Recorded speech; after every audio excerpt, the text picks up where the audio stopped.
C'était dans un hôtel d'Ottawa il y a quelques jours. Des centaines de partisans s'étaient réunis pour soutenir Pierre Poilievre, qui est de loin le meneur de la course à la direction du Parti conservateur du Canada. Mais son discours peut surprendre parce que Pierre Poilievre fait la promotion du Bitcoin, vous savez, cette crypto-monnaie risquée, souvent mal comprise.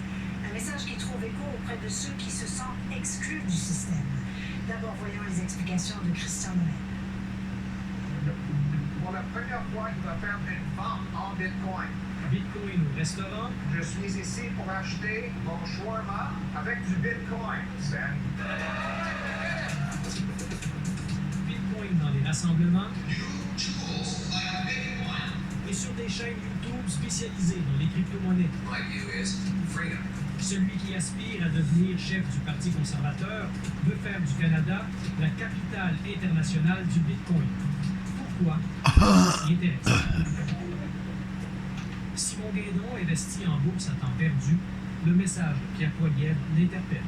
Il fait penser un petit peu plus humain que politique. Il est ouvert à la discussion, il est ouvert à apprendre, il est ouvert à l'innovation.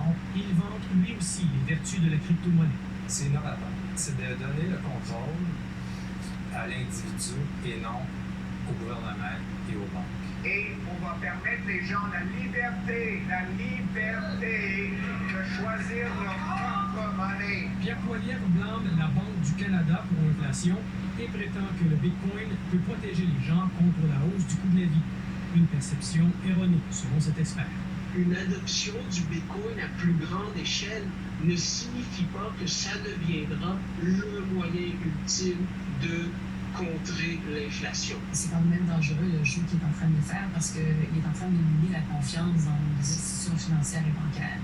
Il est en train de miner la confiance envers le dollar canadien. Alors pourquoi un ancien ministre sous Stephen Harper fait-il la promotion d'une crypto-monnaie dont la valeur fluctue comme une action en bourse et qui est brisée par le marché noir? Ça séduit les gens qui se sont laissés pour compte actuellement, surtout en termes économiques. Donc les gens dont le niveau de vie pas vraiment augmenté, stagne.